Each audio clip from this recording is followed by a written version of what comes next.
On the eastern coast of Scotland, at the banks of the Firth of Forth, what the natives called Auld Reekie was the Athens of the North, where thinkers learned and lettered mixed with tinkers of the mercantile.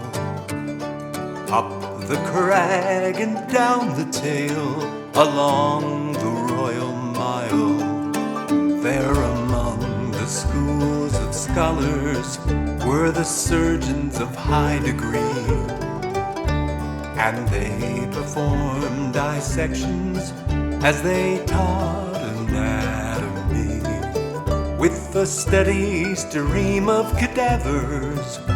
On these reputations were made, until the day the well ran dry of bodies for the blade.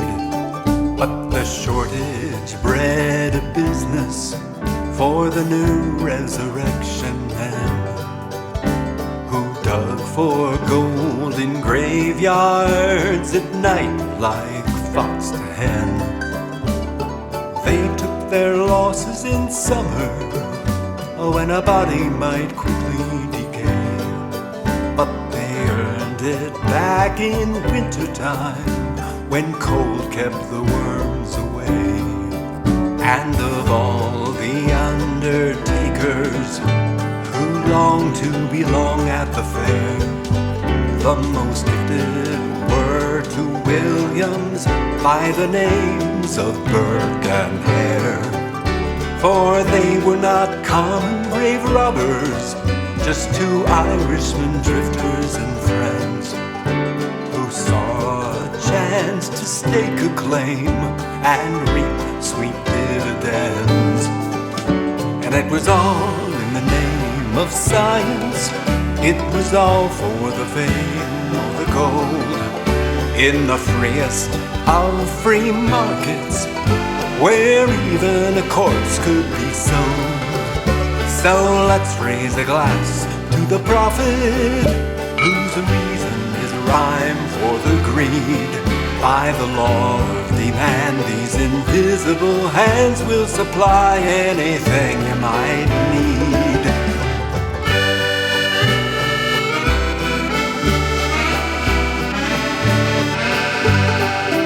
William Hare and his wife Maggie owned a house full of rented rooms. It was there they made a killing, as none would ever presume. For when a miller named Joseph up and died owing months of back rent, Burke and Hare recouped the loss, his corpse in recompense. Yes, they pried the lid from his coffin, and with stuffing they filled the box. Off to Surgeon Square with the carcass for the grateful Dr. Knox. The good doctor paid them top dollar, as anxious he was for the flesh, as he marveled at the quality of a specimen so fresh. From the first of their fine earnings was the plan of the business set, to usurp grim reapers calling for their own macabre duet. The scheme was wickedly simple, as plenty of work came their way, with good Scotch whiskey laid in store to soften up the prey.